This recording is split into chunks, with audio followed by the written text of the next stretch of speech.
श्रीमन्मंगल मूर्तये नमः। गजाननं भूत गणाधिसेवितं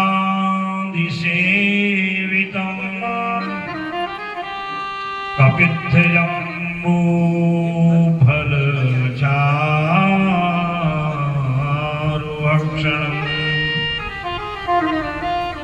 उमासुतं शोक विनाशकारकं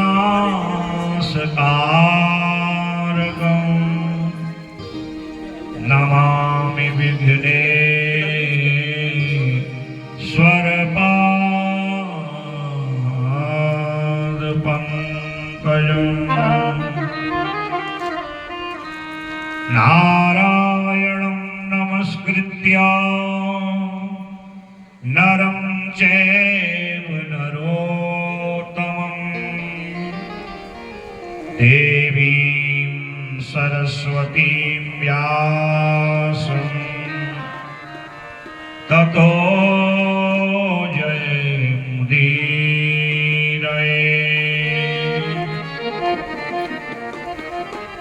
अखण्डमण्डलाकारं व्याप्तं येन चराचरं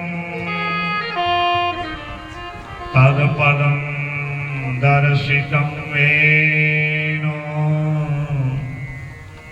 तस्मै श्री गुरवे नमः। विभाति वीणामिव वादयन्ति महाकवीनां वदनारविन्दे।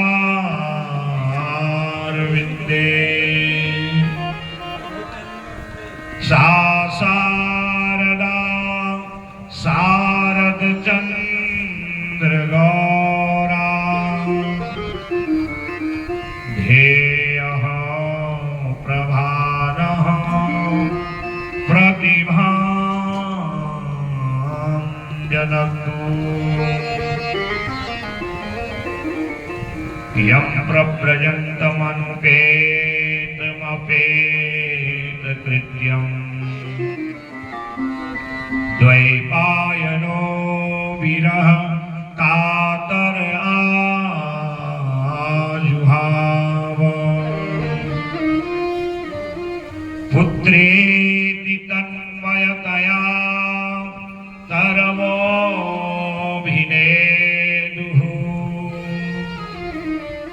स्तं सर्वभूतहृदयं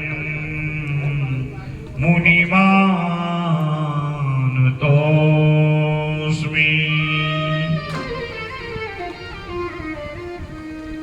व्यासाय विष्णुरूपाय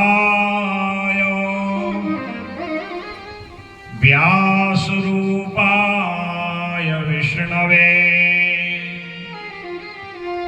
नमो वै ब्रह्मनिधये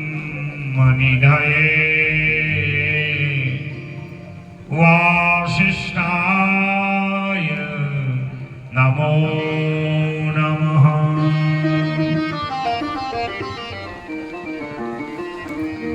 जयतु जयतु देवो देवकी नन्दनोऽयं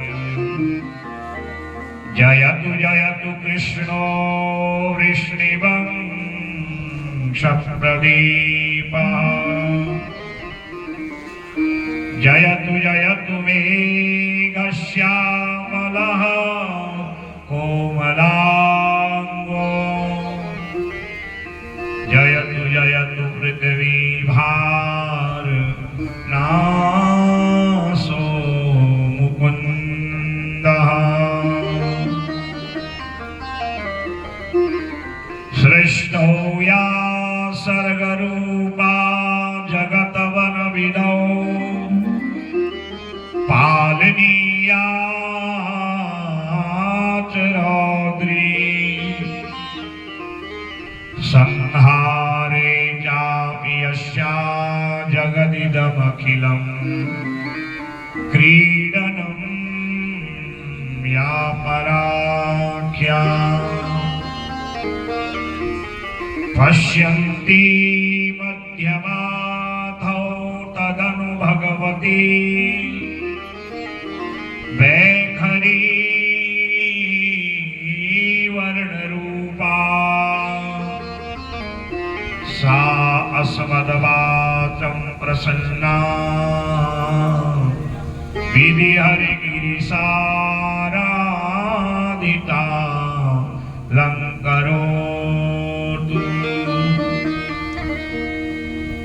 आद्यन्तमङ्गलमजात् समानभावम् आर्यं कमीशमजरा मरमात्मदेवम्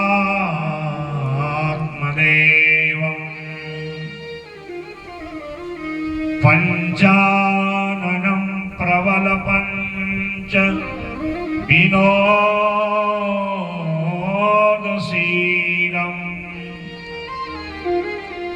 संभावये मनसि संकर्मं विकेशम्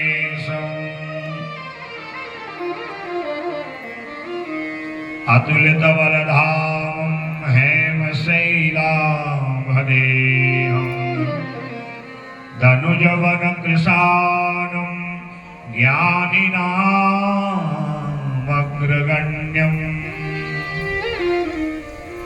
सकलगुणनिधानं वानराणामधीशम्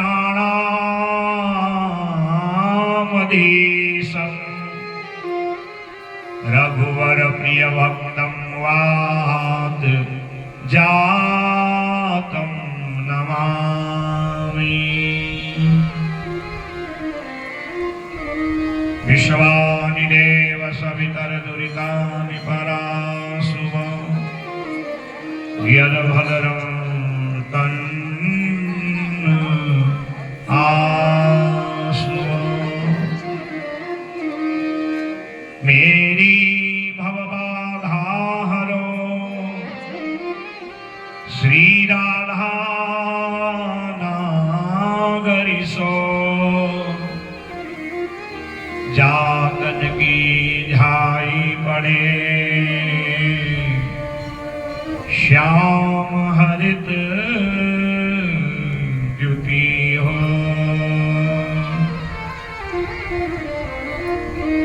श्री राधे मेरी स्वामिनी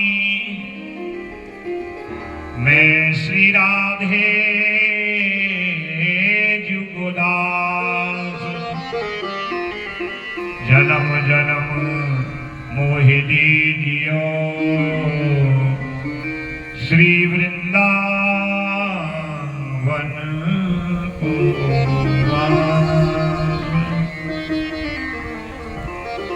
अर्थ न धर्म न काम रुचि गति न चाहो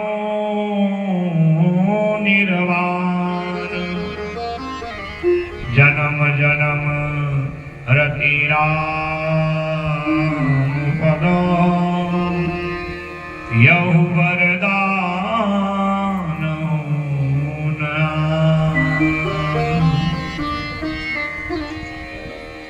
जय जय श्री राधारमण जय जय नवल किशोर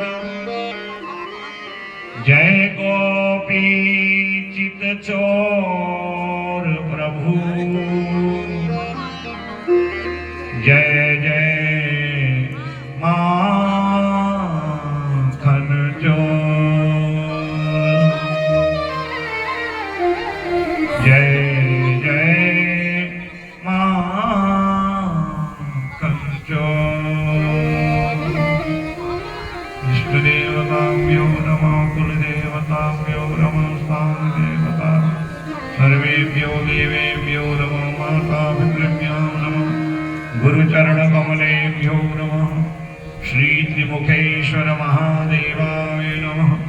श्री शिव महापुराण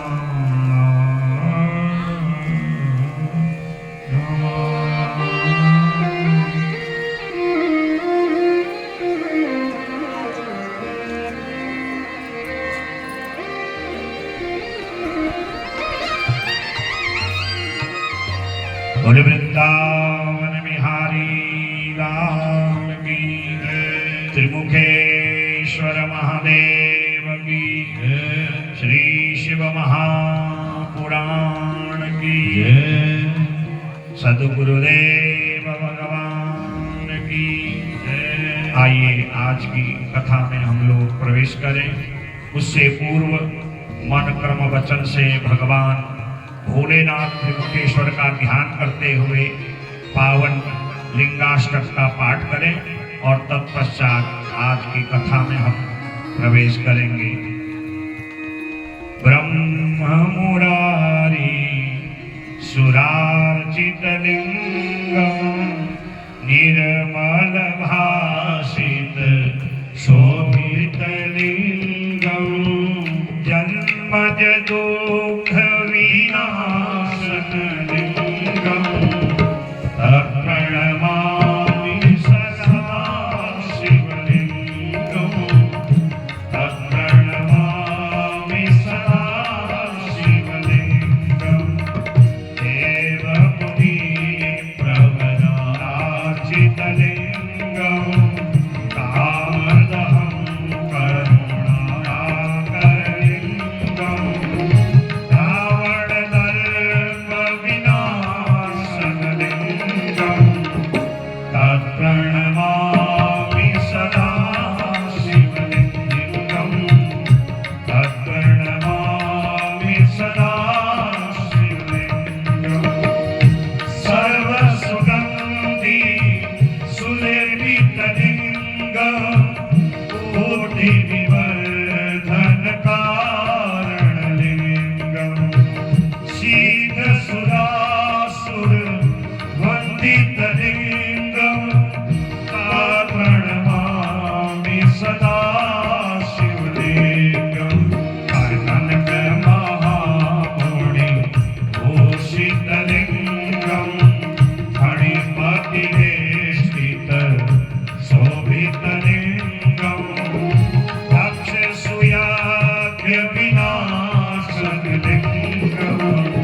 तत्प्रणमामि सदा शिवलिंगम तत्प्रणमामि सदा शिवलिंगम कुमकुमचन्दन लेपितलिंगम पंकजहार सुशोभितलिंगम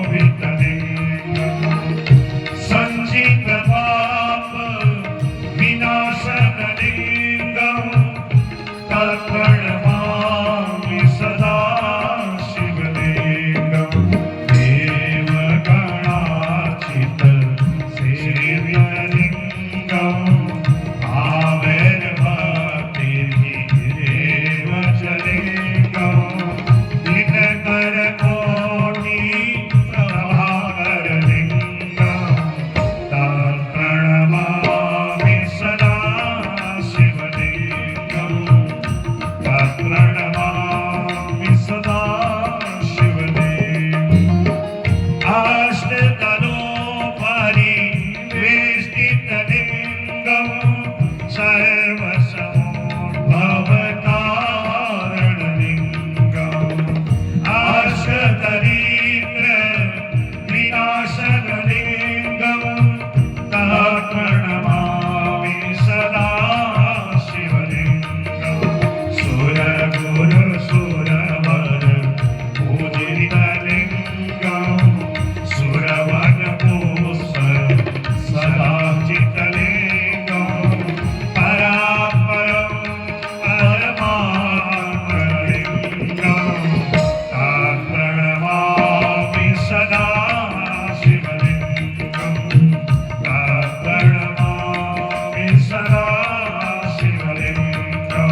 यः पटे शिव सन्निधौ शिवलोकमवाप्नोति शिवेन सह मोदते। मुनिलिंगराज भगवान की जय। सत्य सनातन धर्म की जय। सद्भार हार हार महादेव। जगतः पितरं शंभो जगतो मातरं शिवा तत्पुत्रं च गणाधीशं नः त्वेतद्वर्णयामहे।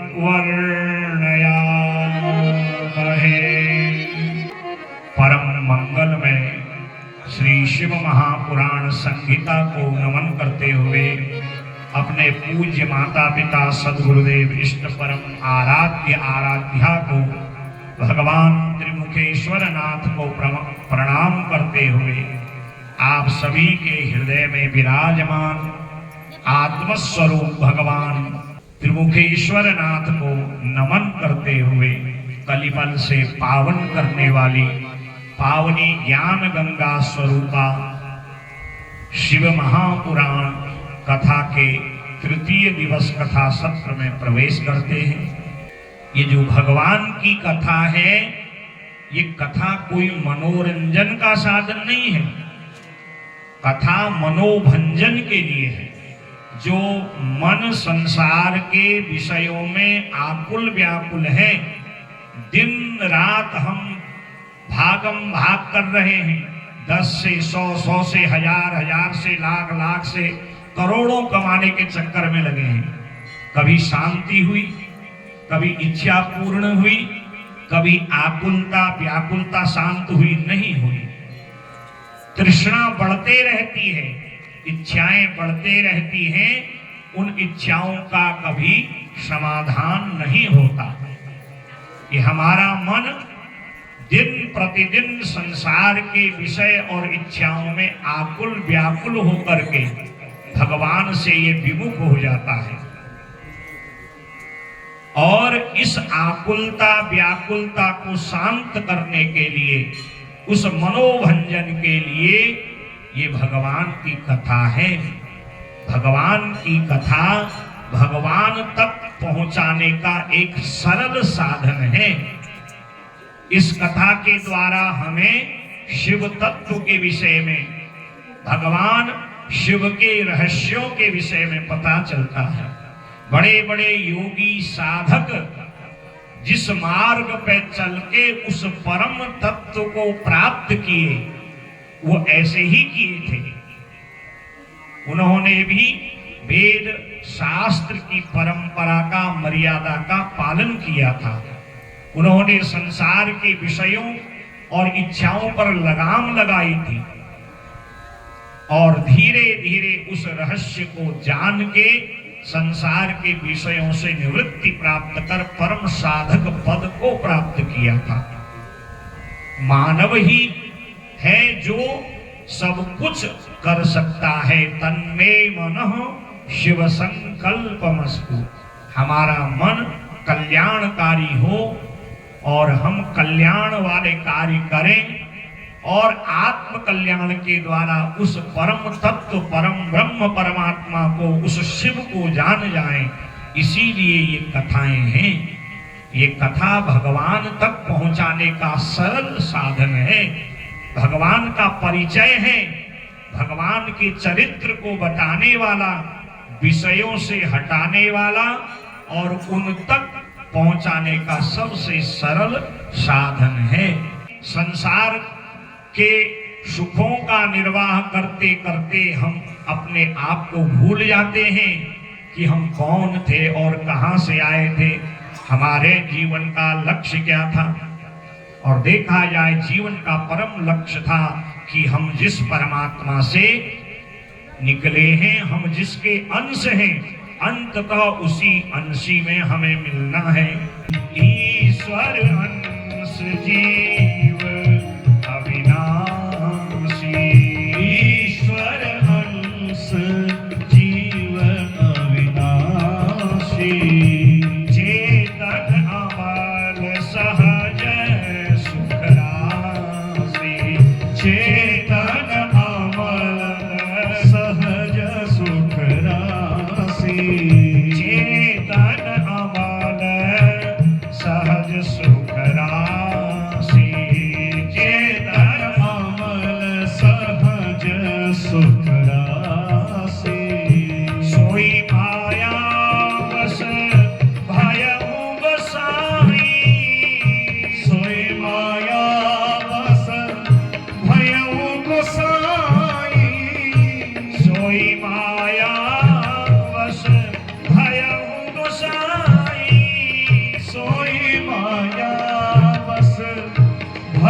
अंश हैं और अंत तो गत्वा उसी में मिलने का हमारा लक्ष्य है। ये शिव महापुराण की कथा ये बताएगी कि हम उस अविनाशी परमात्मा से कैसे मिलें। ऋषियों ने सूत जी से निवेदन किया, सूत सूत महाभाग चिरंजीव सुखी भव, यत्श्रावसीनतस्तात सांकरीं परमां कथां।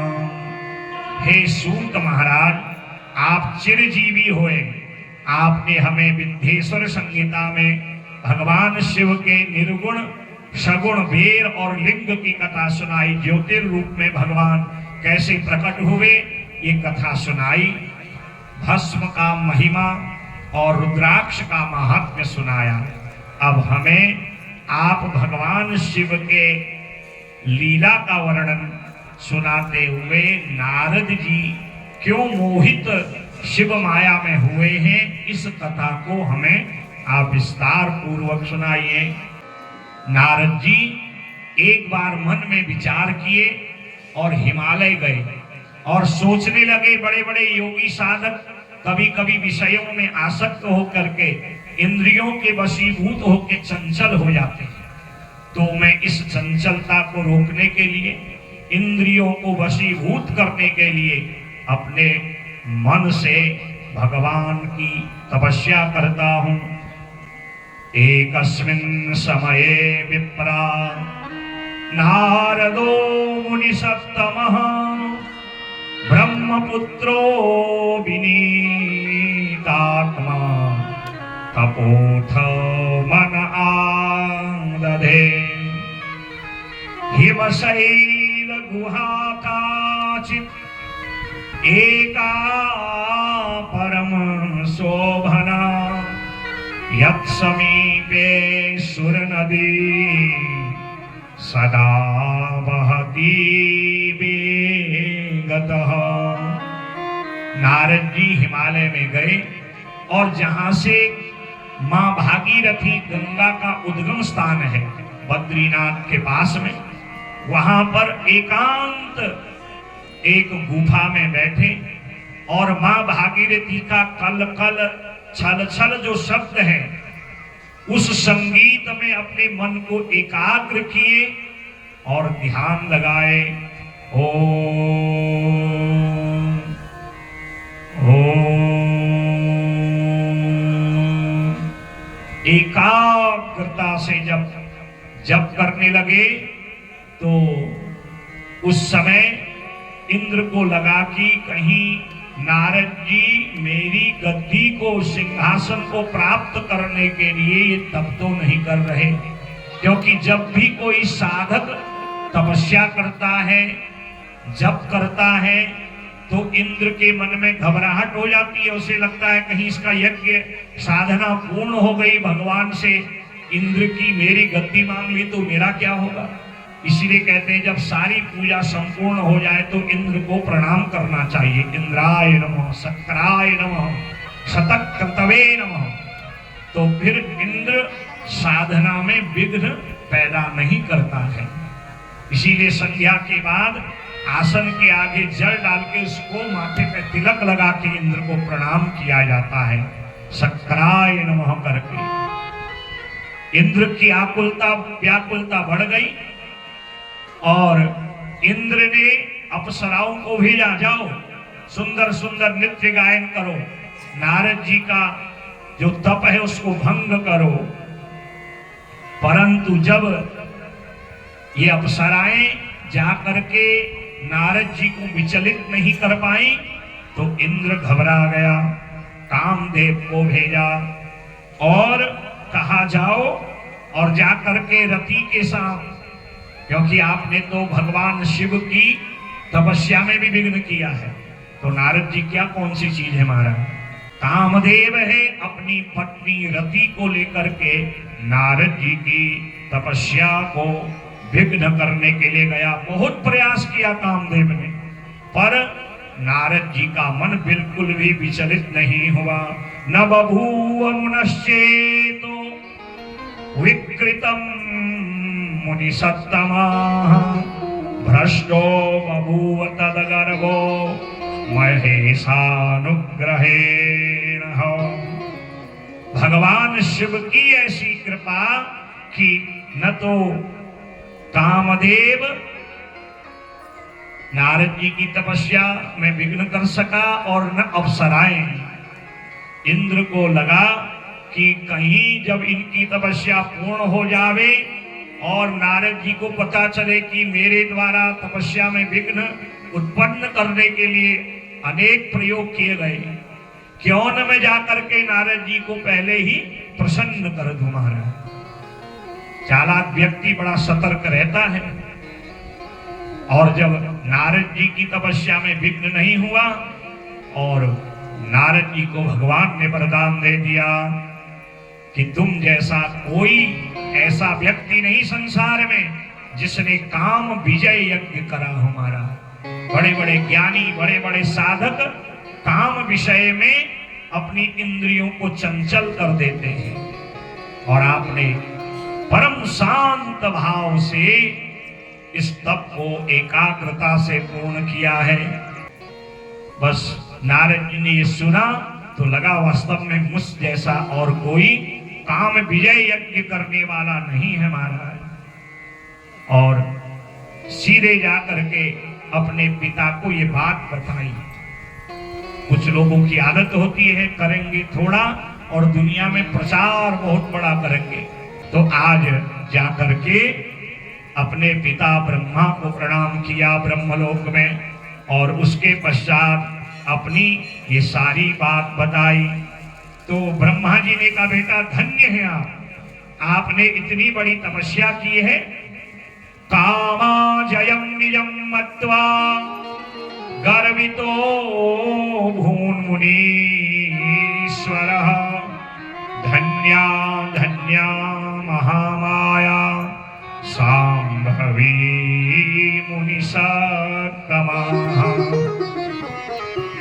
ब्रह्मा जी कहते धन्य हो तुम, परंतु बेटा एक बात का ध्यान रखना, तुमने जो इतना बड़ा काम विजय यज्ञ किया है ना, इसकी चर्चा ज्यादा मत करना, क्योंकि अपने पुण्यों का बखान ज्यादा जो करता है तो उसके पुण्य धीरे धीरे कम हो जाते हैं। आपके पुण्यों का बखान दुनिया करे वो श्रेष्ठ बात है, और आप स्वयं अपने पुण्य जप तप दान इसका प्रचार प्रसार करेंगे तो ये अच्छी बात नहीं है। अब व्यक्ति दान 10 रुपया करता है, 100 1000 करता है, बखान लाखों में करता है, बढ़ चढ़ के करता है। दान का पुण्य तो मिल गया, परंतु जितना जितना आपने स्वयं बखान किया है उसका प्रभाव भी कम हो जाता है। यही बात ब्रह्मा जी ने कही कि ये बात आपने हमें बता तो दी, परंतु इस बात को विशेष करके भगवान विष्णु के आगे बखान मत करना, बताना मत।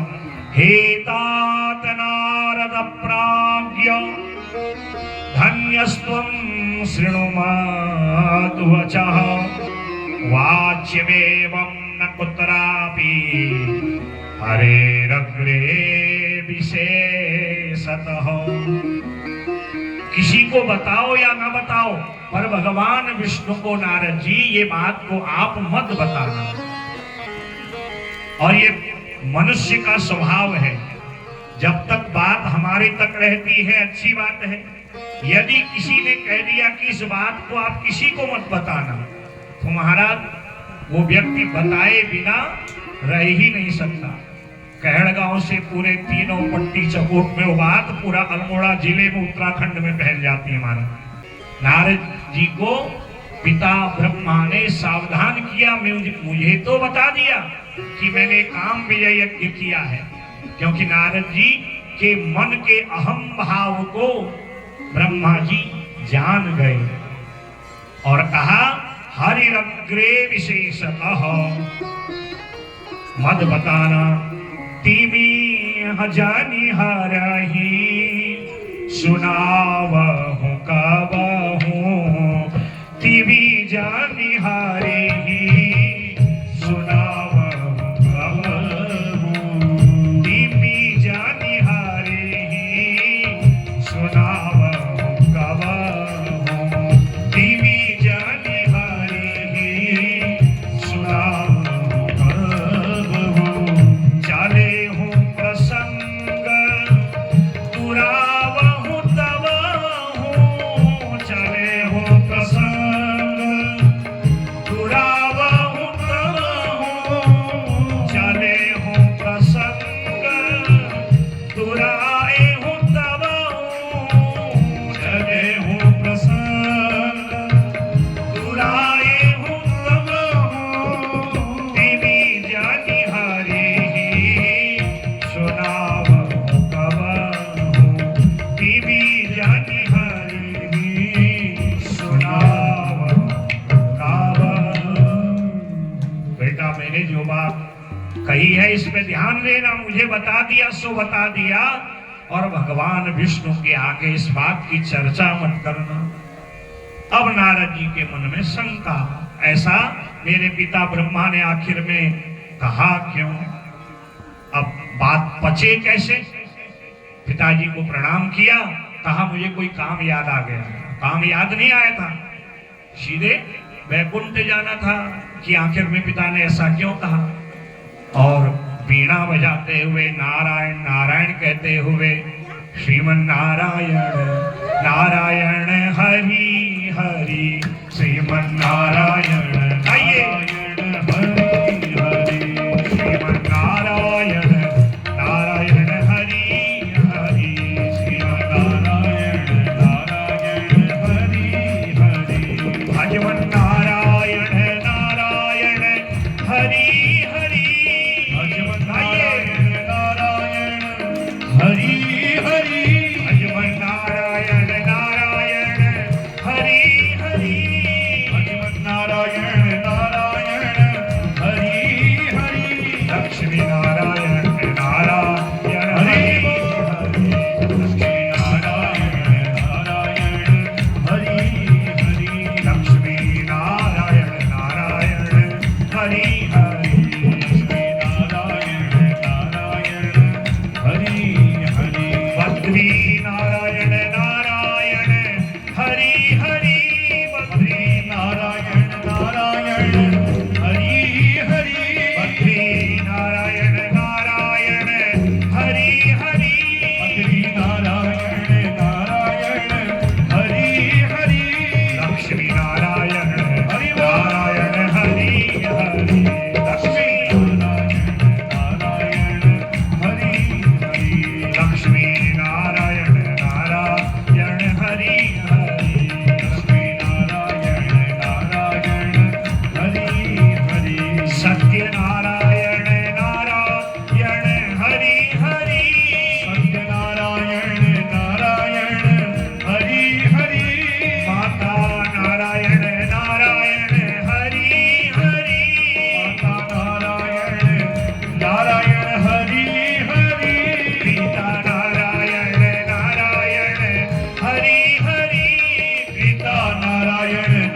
बात पची नहीं और पहुंच गए नारायण। नारायण कहते हुए वैकुंठ लक्ष्मी भगवान के चरण दबा रही हैं। नारद जी को आता देख किनारे हो गई। भगवान नारायण कहते हैं आइए नारद जी, आइए आइए, आपका स्वागत है। भगवान तो सब जानते हैं, क्योंकि सो तुम जानहु अंतर्यामी, वो तो अंतर्यामी है।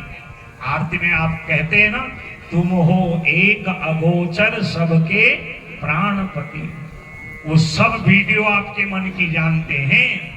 आप छुपा के करो या दिखा के करो, वो तो अगोचर। अगोचर माने इंद्रियातीत, जिनको इंद्रियां भी नहीं देख पाती हैं, जो आपके मन की सारी बातों को जान लेते हैं, इसलिए उनको अगोचर कहा जाता है। भगवान तो सब जानते हैं, फिर भी व्यवहार रूप में आइए नारद जी, आपका स्वागत है, आइए महाराज बैठिए, क्या आपका सम्मान करें। महाराज बस आपकी कृपा है, आइए नारद जी। कैसे आए? कहा महाराज आपको एक बात बतानी थी।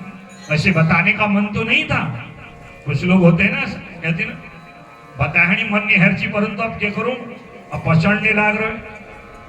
पछता नहीं है ना, कुछ लोगों को आदत होती है कि दो चार लोगों की बात न कहें, अड़ोसी पड़ोसी की न कहें, खाना पच जाएगा, पर बात को पचाना सबके बस की बात नहीं है हमारा। और ये बड़े बड़े ज्ञानियों से चला आ रहा है हम और आपकी तो इसलिए हमें ये कथाएं सावधान करती हैं कि कहां पर कब किस स्थिति में क्या व्यवहार करना है, क्या व्यवहार नहीं करना। इसी का ज्ञान तो इन पुराणों से मिलता है, और सारा ज्ञान हो ही गया, फिर पुराण की कथा की भी आवश्यकता नहीं है। पर ज्ञान हो नहीं सकता, क्योंकि हम संसारी जीव हैं। प्रातः से सायं तक अपनी गृहस्थी के भरण पोषण की जिम्मेदारी लिए कितनी उल्टी सीधी क्रियाएं हमें करनी पड़ती है, तब कहीं गृहस्थ चलता है महाराज। इसलिए अब नारद जी को ये बात हजम कैसे हो महाराज? कहा बस एक बात कहने आया था। हाँ कहिए महाराज। मैंने एक बहुत बड़ा यज्ञ किया है। हाँ महाराज कौन सा? अरे काम विजय यज्ञ किया है। बस भगवान ने उसमें थोड़ा सा मसाला और लगा दिया। कहा नारद जी वास्तव में मैंने सुन तो लिया था, पर आप कह रहे हैं तो आप मान भी लिया। और मैंने दुनिया में आज तक आप जैसा काम विजयी साधक और तपस्वी नहीं देखा। फिर तो नारद जी का कहना ही क्या था महाराज। झाड़ पे चढ़ा दिया नारद जी को। कहा महाराज आप जैसा तपस्वी साधक और कोई नहीं है। कामा जयम निजम मत्वा गर्वितो भूनुनीश्वर हो। और भगवान नारायण नारद जी के मन को समझ गए हो। कहा इन्होंने अनेक जन्मों तक तप किया मुझको प्राप्त करने के लिए, मैंने इनको अपना जैसा बना दिया, अपना तीसरा अवतार दे दिया। और यहां इन्होंने हिमालय पर्वत में काम विजय यज्ञ किया, अच्छी बात है। इतना बड़ा यज्ञ किया, अनुष्ठान किया, और अहंकार का त्याग नहीं किया, तो सब किया हुआ व्यर्थ हो गया तुम्हारा।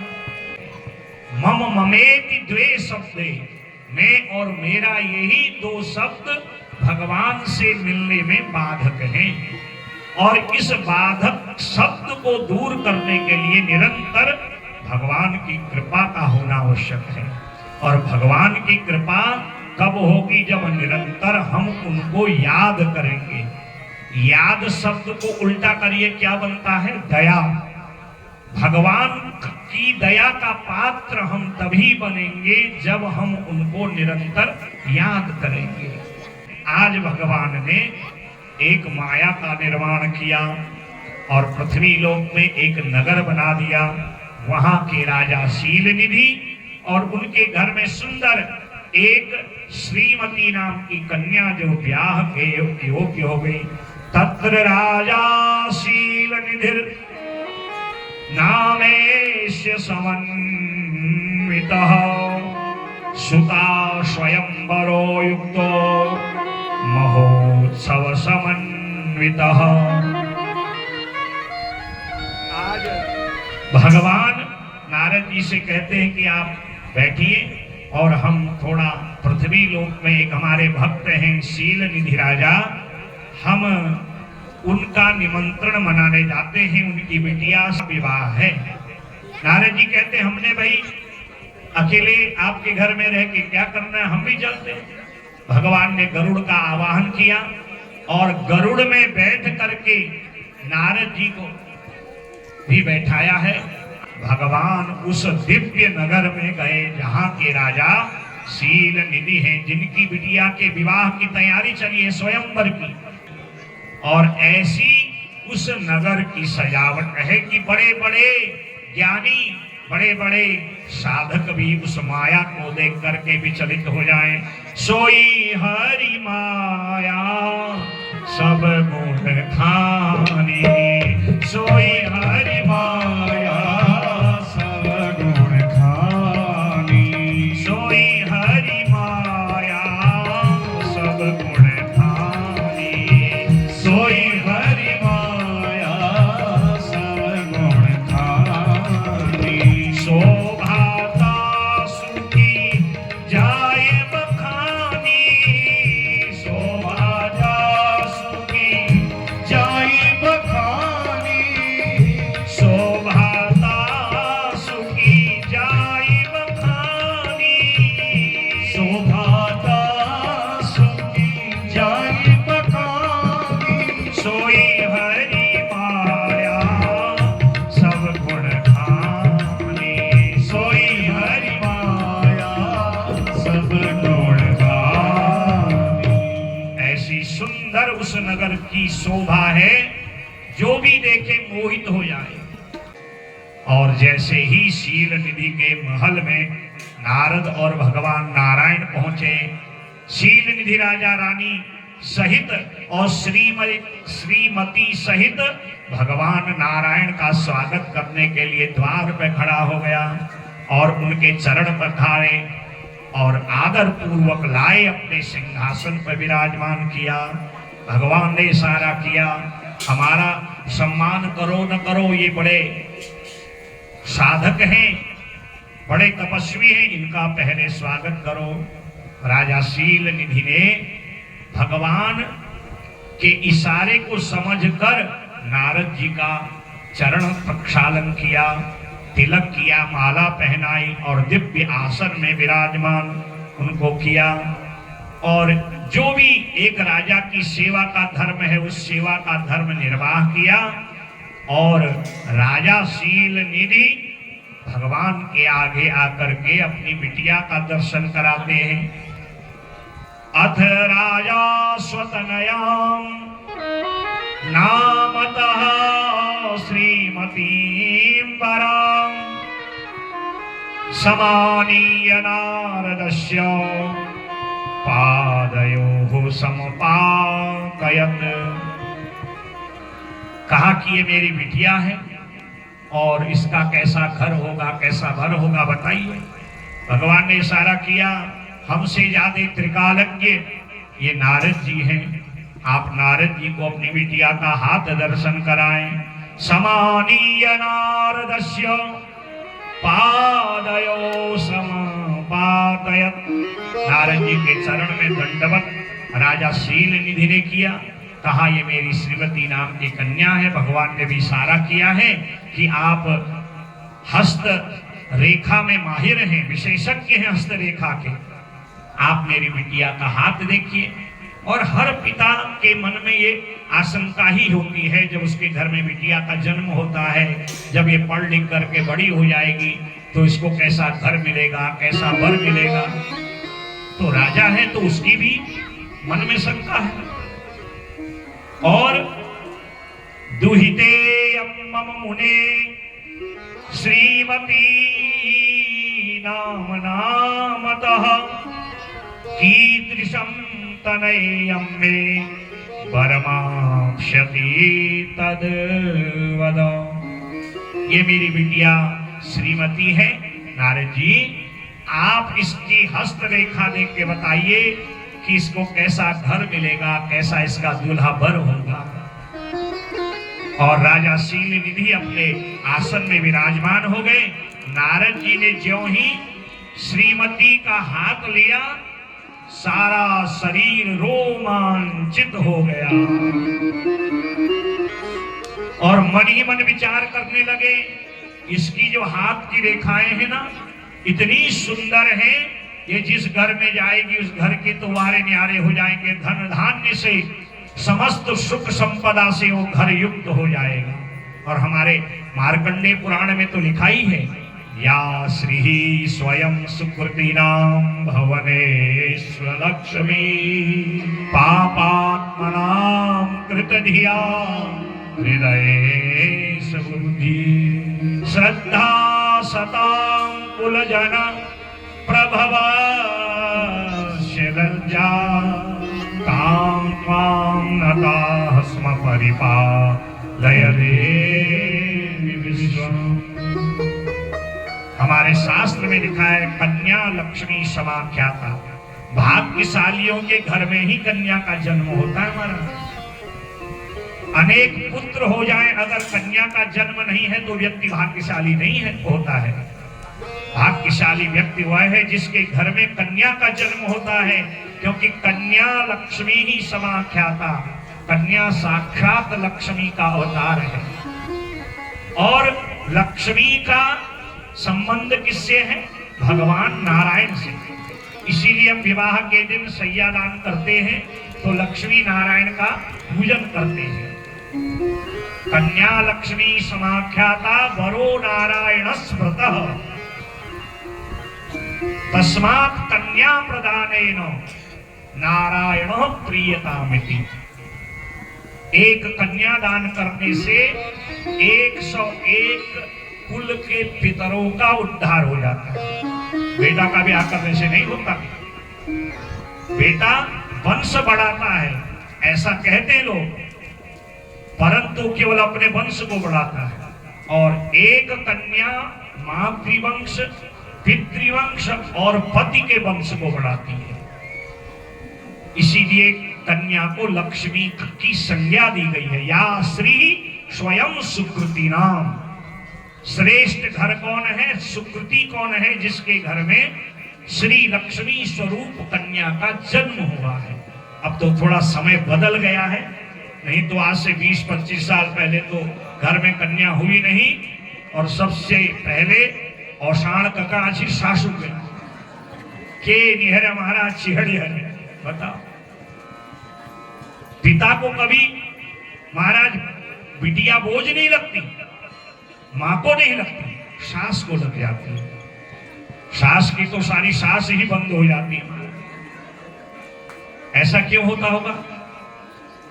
अगर वो सास भी तो कभी किसी की बिटिया होगी ना, उसी का जन्म नहीं होता तो उसको बेटा कैसे मिलता? बेटा नहीं मिलता तो बहू कैसे आती? कन्या या पुत्र कैसे मिलता? अब तो परिवर्तन आ गया है, सब पढ़ रहे हैं, लिख रहे हैं। और आज के बेटाओं से तो ज्यादा बिटिया हैं।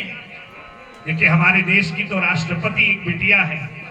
अगर उसके माता पिता उसको बोझ समझते तो राष्ट्रपति होती। वित्त मंत्री, फाइटर प्लेन, जहाज, बड़ी बड़ी अधिकारी, डीएम, बिटिया क्या नहीं है हमारा। नारी जीवन तेरी यही कहानी, आंचल में है दूर आंखों में है, कुपुत्रो जाए तो क्वचिदपि कुमाता न भवति। वही स्थिति एक स्त्री, एक मां की है। या श्री, वो जिस घर में आती है उस घर में शोभा बन के आती है, लक्ष्मी बन के आती है और उस घर की शोभा को बढ़ाती है। और आगे लिखा है, पापात्मनाम अलक्ष्मी ही। जो बिटिया को, कन्या को बोझ समझते हैं, स्त्री से और कन्या से घृणा करते हैं, उनके घर में अलक्ष्मी ही, वो दरिद्रता के रूप में आती है। उस घर में कभी बरकत नहीं होती।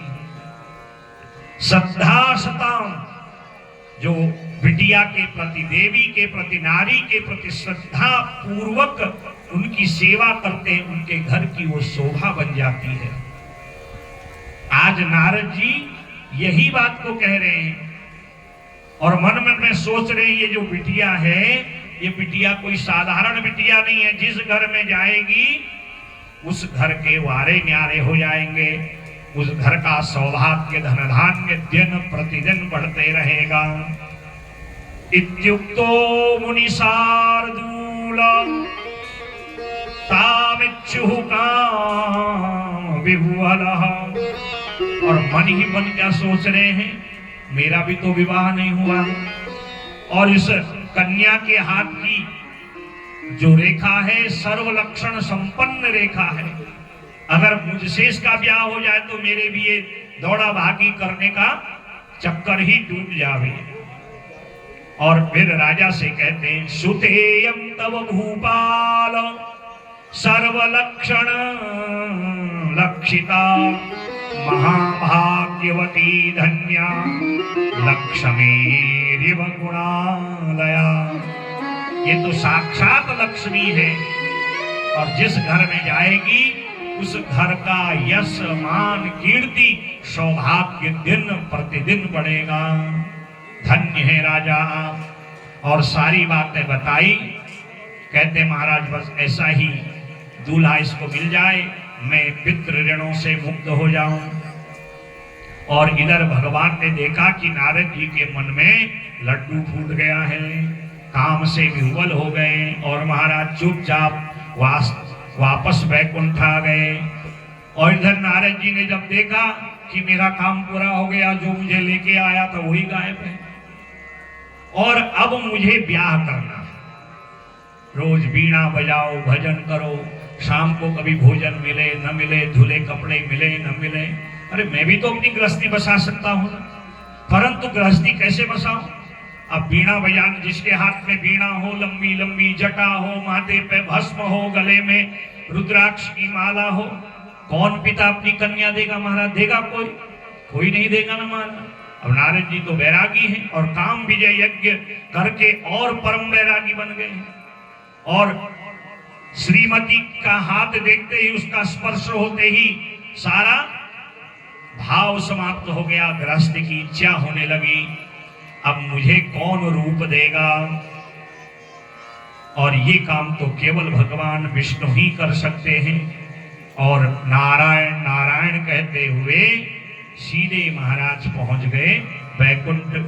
कहा नारद जी क्या बात, आप तो वहां जो है हस्तरेखा देख रहे। कहा महाराज वो सब देख लिया, और उस कन्या के हाथ की जो विलक्षण रेखा है उसका बखान भी कर दिया। आप मेरे स्वामी हो, स्वामी को सेवक की चिंता होनी चाहिए नहीं होनी चाहिए? हाँ होनी चाहिए। क्या चिंता है आपकी? महाराज आप सब जानते हो, फिर भी कह रहे हो क्या चिंता है? महाराज रोज यहाँ वहां भटकते रहता हूं, आप नहीं चाहते मेरा गृहस्थ बस जाए? नारद जी चाहते हैं। आप गृहस्थ बसाना जो है बसाना चाहते हो? हाँ महाराज।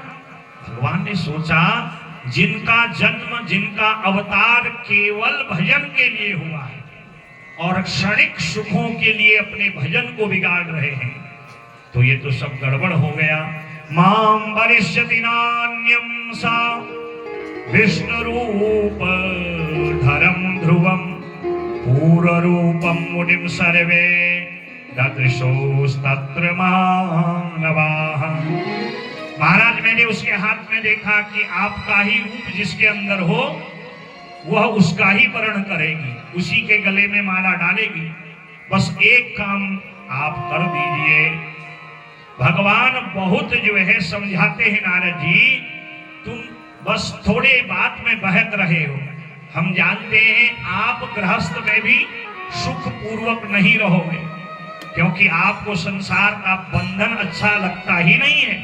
संसार के बंधनों से मुक्त होने के लिए ही आपने काम विजय यज्ञ किया है, और थोड़ा रूप माधुर्य देख करके आप चंचल जो हो रहे हो ना, ये अच्छी बात नहीं है। बहुत समझाया, कहते नहीं नहीं महाराज मुझे भी गृहस्थ करना है, और आप अपना रूप मुझे प्रदान करो, और जैसे मेरा हित होता है, जेहि विधिनाथ होहि हित मोरा, जेहि नाथ होहि हित मोरा, जेहि विधिनाथ होहि हित मोरा, जेहि विधिनाथ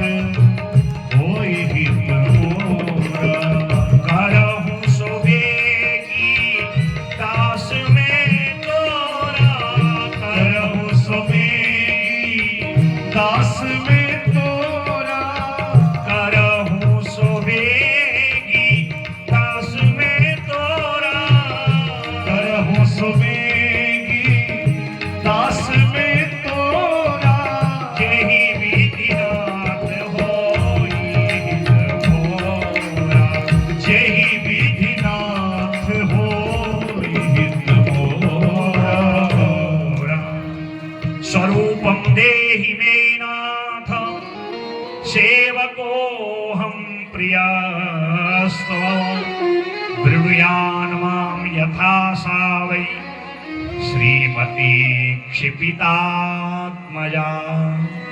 क्षितितात्मजा, क्षिति के जो पृथ्वी के जो राजा शील निधि है उनकी बिटिया आपका ही रूप वाला वर चाहती हैं, और लिखा भी है उनके हाथ की रेखा में, इसलिए स्वरूपम दे ही अपना रूप मुझे प्रदान करो।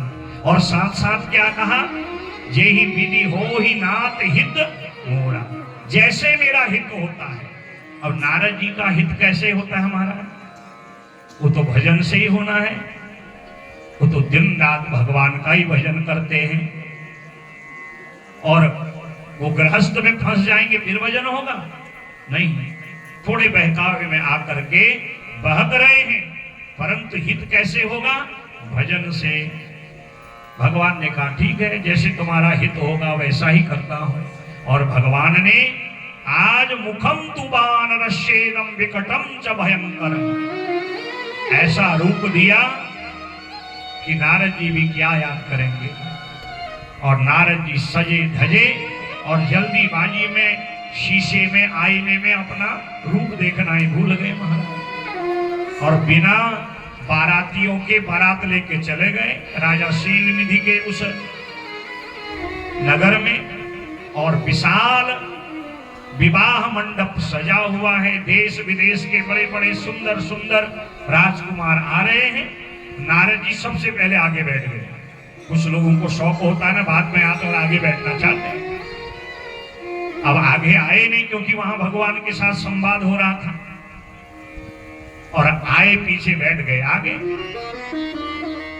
और ज्यों ही राजा शील निधि अपनी रानी सहित बिटिया श्रीमती को लेके आए और कहा मैं आप सभी अभ्यागतों का स्वागत करता हूं, और हमारी बिटिया शील निधि, मैं राजा शील निधि ये घोषणा करता हूं, हमारी बिटिया श्रीमती जिसके गले में वरमाला डाले मैं विधिवत उसके साथ अपनी बिटिया का ब्याह करूंगा। नारद जी अकड़ के बैठे, माला तो हमारे गले में पड़नी है महाराज, ये सब पता नहीं क्यों भीड़ लगा के आए हैं।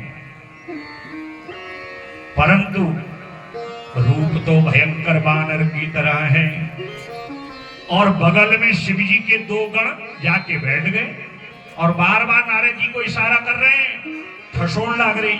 नारद जी देखो कस था तुम, ये टेढ़ी नजर से देख रहे नारद जी, कह रहे हैं मेरी शादी होगी सबको बुलाऊंगा, पार्टी में तुम दोनों को नहीं बुलाऊंगा। तुम बार बार जो है ना शादी में अमंगल कर रहे हो। ये दोनों शिव के गण जाकर के बार बार नारद जी को सावधान कर रहे हैं। पश्य नारद रूदम ही विष्णोरिव महोत्तमं मुखम तु न वानरश्चेदो विकटं च भयंकरम। अब नारद जी बार बार उस शील निधि की राजकन्या जो वरमाला लेके श्रीमती आगे बढ़ रही है उनकी तरफ देख रहे हैं, और वहीं पर भगवान विष्णु भी एक राजकुमार का वेश धारण करके आए हैं। एतस्मिन् अंतरे विष्णु आजगाम नृपाकृतिः न दृष्टः कैशिदैरन्यै केवलं साददर्शिः। विष्णु भगवान की माया, उनका सौंदर्य, उनका रूप और लोग नहीं जाने। श्रीमती जी समझ गई यही मेरे लायक है, यही मेरे असली दूल्हा है, मैं इन्हीं के गले में माला डालूंगी। और माला लेके एक एक पंक्ति से आगे बढ़ के श्रीमती जी जाती, और नारद जी लंबी गोदक वाई गर्दन करीबे मैं गो में माव डाल, मैं गो में माव डाल महाराज, लंबी गर्दन करते, और लंबी गर्दन करके माला मेरे गले में पड़ जाए ऐसा भाव करते। और ज्यों ही श्रीमती नारद जी का मुख देखती और मुख जो है मोड़ लेते थे। नारद जी सोचते भाई ऐसी क्या बात है, सबसे सुंदर तो मैं हूं और ये श्रीमती मुझसे ही मुख मोड़ रही है। परंतु इस बात को और लोग नहीं जाने और श्रीमती गई जहां पर, थोड़ा पानी डाल के बताओ। तो इस प्रकार जो ही अगली पंक्ति में जहां भगवान विष्णु विराजमान थे, अतसातम समालोक्य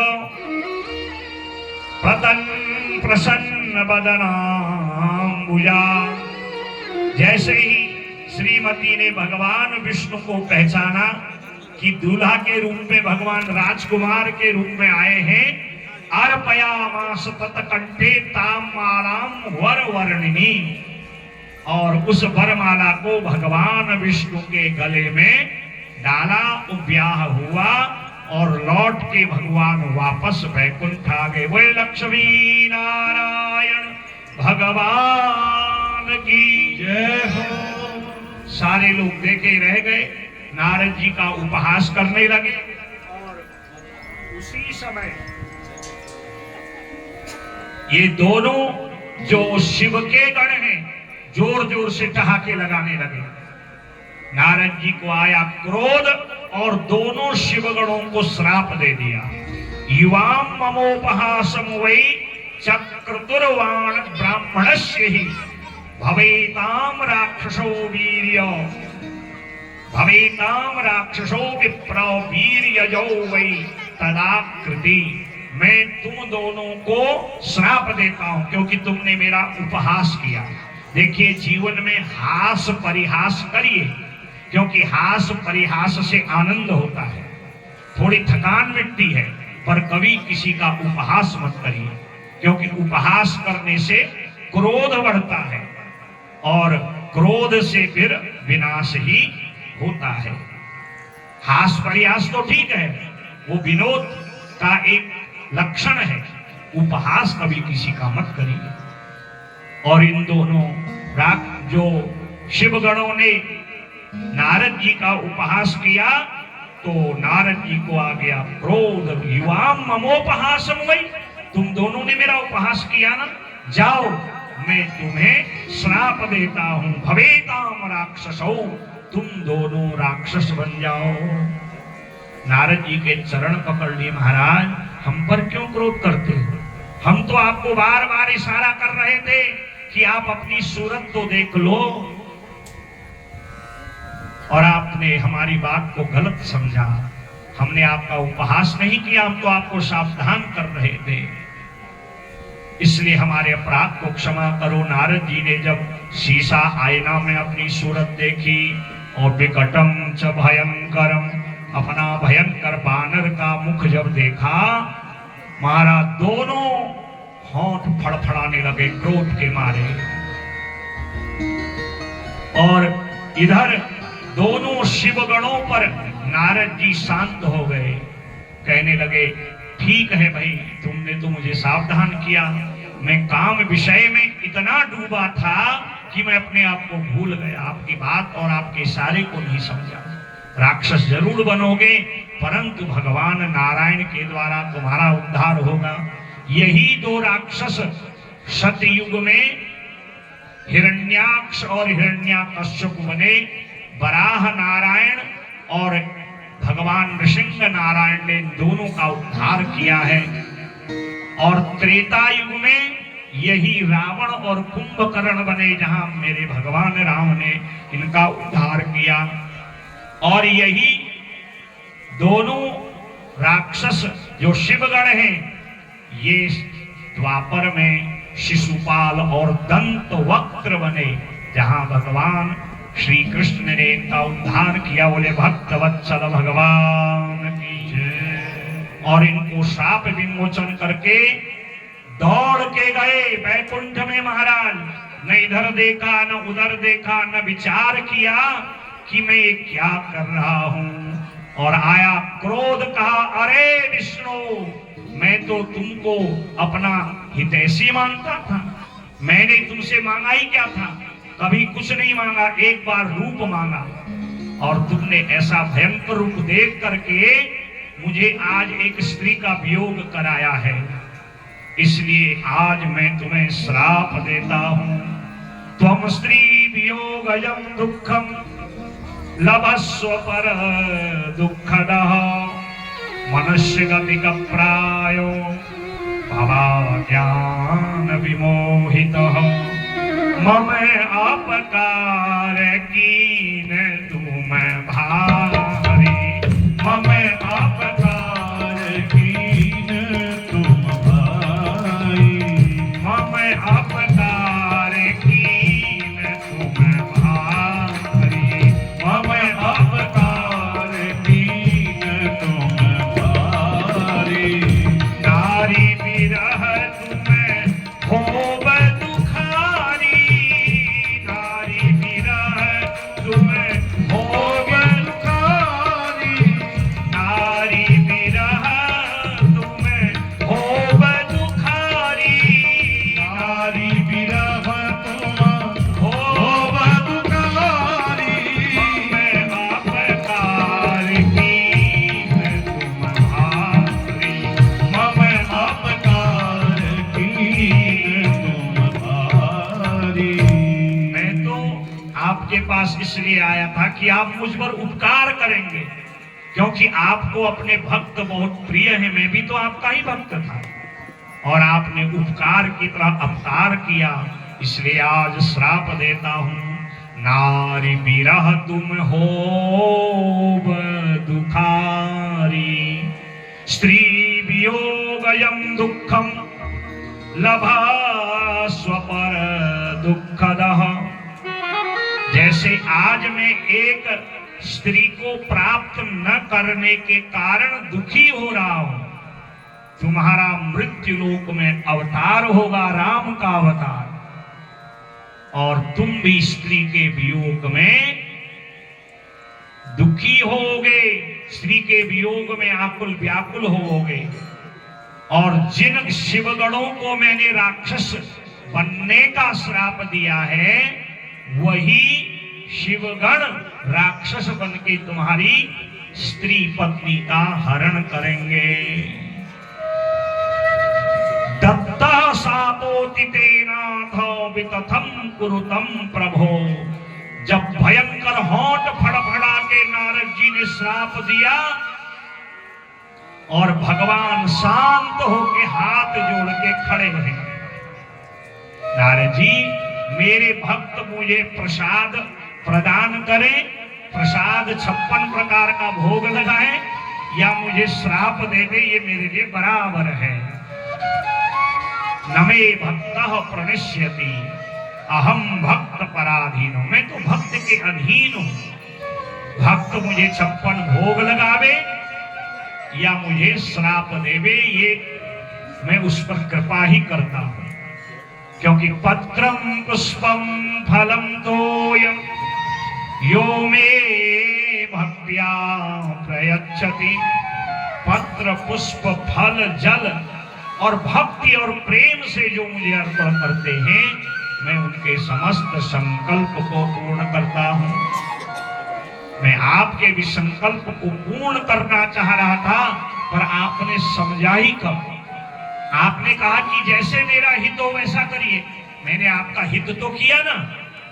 ये श्रीमती कौन थी? ये लक्ष्मी थी। मैं ही दूल्हा बन के आया था और मैं नहीं चाहता था कि आपसे कोई अपराध हो, क्योंकि मैं आपके पिता तुल्य हूं और लक्ष्मी मां की तुल्य। मैं आपको अपराध से बचाने के लिए बानर का मुख दिया और फिर भी आपने मुझे श्राप दिया, तो मैं आपके इस श्राप को ग्रहण करता हूं। नखेदम कुरुमे भक्त वरस्त्वं नात्र संशय। मैं तो भक्तों के अधीन रहता हूं, वो मुझे राम बना दे, मुझे नृसिंह बना दे, मुझे कूर्म बना दे, मुझे मत्स्य नारायण बना दे, वो मुझे कृष्ण बना दे, मैं सब कुछ बनने को तैयार हूं। और भगवान ये सब अवतार किसके कारण लेते हैं? अपने ही भक्तों के प्रेम के कारण। विप्रधेन सुरसंत हितो लीन मनुज अवतार। अरे वैकुंठ छोड़ना कौन चाहता है हमारा, परंतु भक्त कहते नहीं, आइए आप कच्छप बनिए, आप मत्स्य बनिए, आप राम बनिए, आप वराह बनिए, आप कृष्ण बनिए, बुद्ध बनिए, कल्कि बनिए, भक्तों के ही कारण भगवान के अवतार होते हैं। मेरे प्रभु, मेरे नारायण जब इतने सरलता से, सहज भाव से नारद जी के आगे हाथ जोड़ ये सब बातें कह रहे हैं ना, तो नारद जी का सारा क्रोध शांत हो गया। ओ, मैं ये कौन सा अपराध करने जा रहा था इतनी बड़ी तपस्या करके, महद पाप मां कर सही या श्याम निरयम ध्रुव, चरण पकड़ लिए नारायण के, प्रभु मेरे अपराध को क्षमा करो, मेरे श्राप का निराकरण करो, मैं आपके चरणों में दंडवत प्रणाम करता हूँ। येन पाप कुलम नश्ये निरयो न भवेन मम इत्युक्ता च पुनर्विष्णु पादयोर मुनिसत्तम। बार बार भगवान नारायण के चरण को नारद जी पकड़ते, मेरे अपराध को क्षमा करो। मैं आज अपने प्रभु का इतना बड़ा अपराध, जो मेरी माँ है, मैं उनके साथ इस प्रकार की दृष्टि रख रहा था, धिक्कार है मेरे जीवन को, मेरी तपस्या को। ऐसी तपस्या का परिणाम क्या है? ये सब मेरे किए हुए अहंकार का परिणाम है। मैंने कहा कि मैंने यज्ञ किया है, मैं ही श्रेष्ठ हूँ, मेरे अलावा और कोई नहीं। ये मैं का जो दो शब्द है, यही आज मुझे पाप करने के लिए विवश किए। मेरे अपराध को क्षमा करो, मेरे अपराध को क्षमा करो। दंडवत प्रणाम करके दोनों नेत्रों से जलधारा से भगवान के चरण पखाड़ दिए। अति कोमल रघुवीर स्वभाव, भगवान का तो हृदय अपने भक्तों के लिए सदा कोमल ही रहता है, उनके हृदय में करुणा ही बनती है। तू दयाल दीन हो, तू दानी हो भिखारी, हो प्रसिद्ध पात की, तू पाप पुण्यहारी। सुनेरी मैंने निर्बल के बल राम, अपबल तप बल और बाहुबल, चौथो बल श्री राम। तू दयाल दीन हो, तू दानी हो भिखारी, हो प्रसिद्ध पाप की, तू पाप पुंज हारी। आप ही समस्त पाप पुंजों का निराकरण करते हैं नारायण। मेरे से बड़ा अपराध आज हो गया है, और अपराध में आपको भी श्राप दे दिया और शिव गणों को भी श्राप दे दिया, और अपनी दृष्टि से मां लक्ष्मी को गलत भाव से देखा है। इसलिए मेरे अपराध को क्षमा करो, मेरे अपराध को क्षमा करो।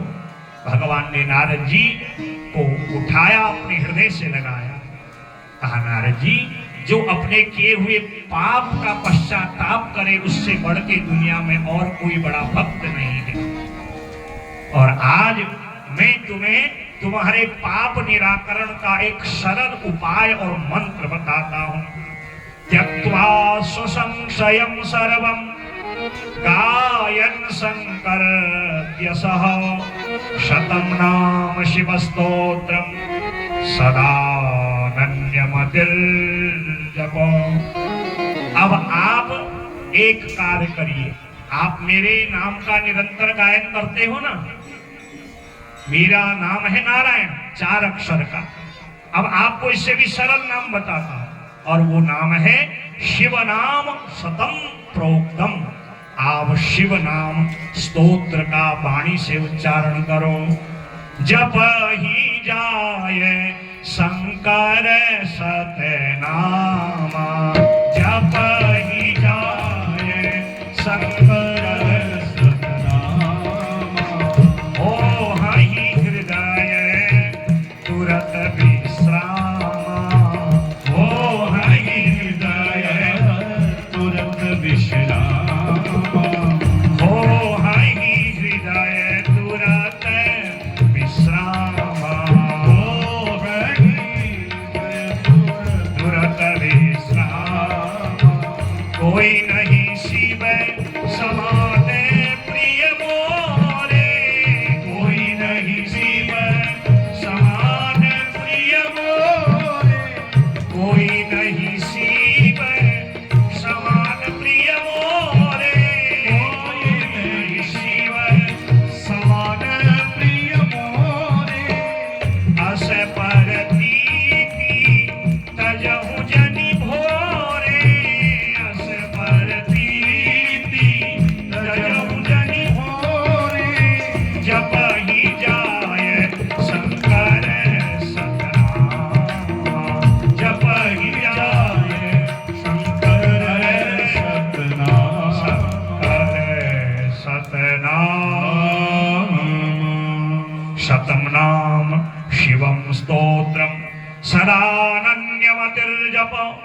भगवान शिव के एक एक नाम के जप से तुम्हारे सारे पापों का प्रायश्चित हो जाएगा, क्योंकि मुझे भगवान शिव से अधिक और कोई प्रिय नहीं है। इसलिए जो परम वैष्णव होते हैं और परम शैव होते हैं ना, वो न विष्णु में अंतर रखते हैं न शिव में, इसलिए वो हरि हरात्मक पूजा करते हैं। हरि माने विष्णु, हर माने शिव। तो हरि और हरात्मक वो शालिग्राम का भी पूजन करते हैं, वो भगवान त्रिमुखेश्वर का भी पूजन करते हैं। और यहां पर आप देख ही रहे, इधर लक्ष्मी नारायण है और उधर त्रिमुखेश्वर है। ये हरिहरात्मक पूजा का ही परिणाम है। शिव और विष्णु में कोई उभयोर अंतरम नास्ति।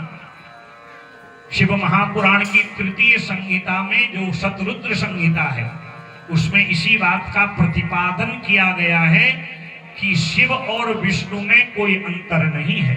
जो शिव और विष्णु में अंतर रखते हैं उनको पूजा का कभी फल नहीं। आप विष्णु का पूजन करो ये समझो कि हम शिव का ही पूजन कर रहे हैं, और शिव का पूजन करो ये भाव रखो कि हम नारायण का ही पूजन कर रहे हैं। हरिहरात्मक पूजा। और यही भगवान कहते हैं कोई नहीं शिव समान प्रिय मोरे।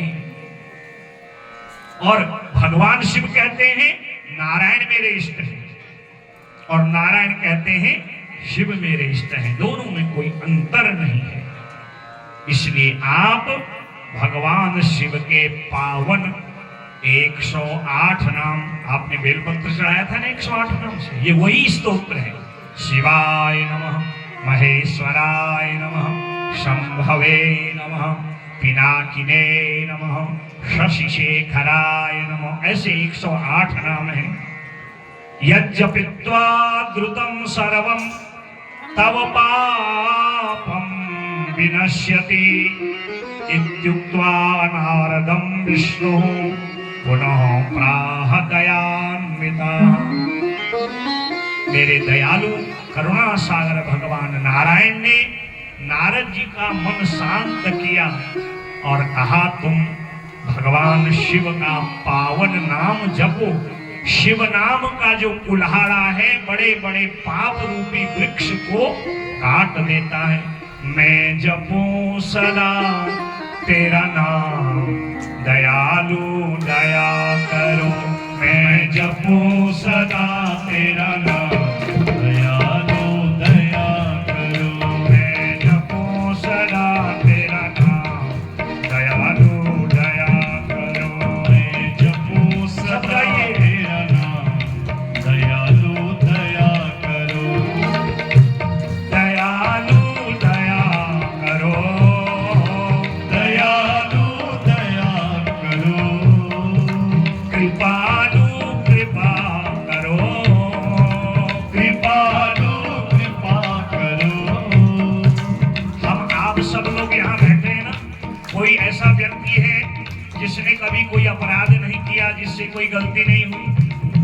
छोटी मोटी बड़ी गलतियां तो जीवन में होते रहती है, क्योंकि वो मनुष्य का स्वभाव है। और उन गलतियों से छुटकारा पाना है तो नारद जी की तरह नाम बोलना पड़ेगा। मैं जपूं सदा तेरा नाम, दयालु दया करो। मैं जपूं सदा तेरा नाम, दयालु दया करो। दयालु दया करो, दयालु दया करो। कृपालु कृपा करो,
कृष्ण कृष्ण शिव राम दयालु दया करो। मैं जपो सदा तेरा नाम दयालु दया करो।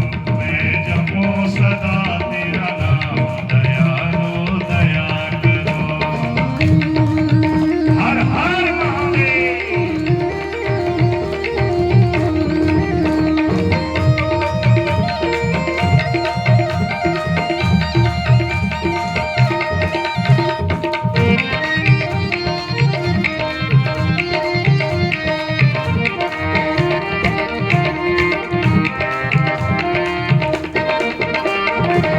साधु संतों की संगत देना, साधु संतों की संगत देना, साधु संतों की संगत देना, साधु संतों की संगत देना, साधु संतों की संगत देना, साधु संतों की संगत देना, नाम अपने की रंगत देना, नाम अपने की रंगत देना, साधु संतों की संगत देना, साधु संतों की संगत देना, नाम अपने की रंगत देना, नाम अपने की रंगत देना।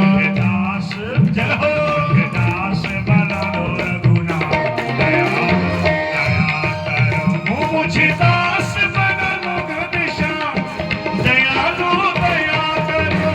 मैं जपो सदा तेरा नाम दयालु दया करो।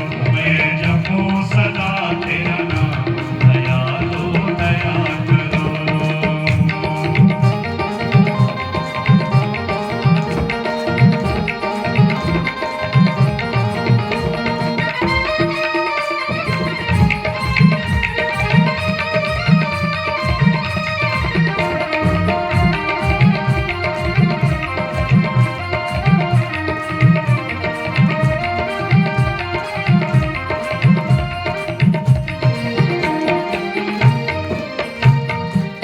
मेरे मन की ज्योत जला दो, मेरे मन की ज्योत जगा दो। मेरे मन की ज्योत जला दो, मेरे मन की ज्योत जगा दो। मुझको अपना तरस करा दो, मुझको अपना तरस करा। मेरे मन की ज्योत जगा दो, मेरे मन की ज्योत जगा दो। मुझको अपना तरस करा दो, मुझको अपना तरस करा दो। मुझे पहुँचा दो निज धाम दयालु दया करो। मुझे पहुँचा दो निज धाम दयालु दया करो। मुझे पहुँचा दो निज धाम दयालु दया करो। मुझे पहुँचा दो निज धाम दयालु दया करो। मैं जपो सदा तेरा नाम दयालु दया करो। मैं जपो सदा तेरा नाम दयालु दया करो। दयालु दया करो। दयालु दया करो। कृपालु कृपा करो। कृपालु कृपा करो। मैं तो जपो सदा तेरा नाम दयालु दया करो। मैं तो जपो सदा तेरा नाम दयालु दया करो। दयालु दया कृपालु कृपा करो। दयालु दया करो। बोले उमापति महादेव की जय। सत्य सनातन धर्म की त्रिमुखेश्वर महादेव की जय। हर हर हर महादेव। संसार मूलभूतानां पातकानां महामुने शिवनाम कुठारेण विनाशो जायते ध्रुवम्। भगवान शिव के एक एक जो पावन नाम है वो कुल्हाड़ा का काम करते हैं, कुठार का काम। जो जो पाप हम करते हैं उन पाप वृक्षों को काटते हैं। यही बात भगवान नारायण विष्णु नारद जी से कहते हैं, जब ही जाय शंकर सतनामा ओ हहि हृदय तुरत विश्रामा। आप भगवान शिव के अष्टोत्तर शतनाम का जप करिए और निरंतर उनके नाम को गाइए। आपके सारे पाप दूर हो जाएंगे।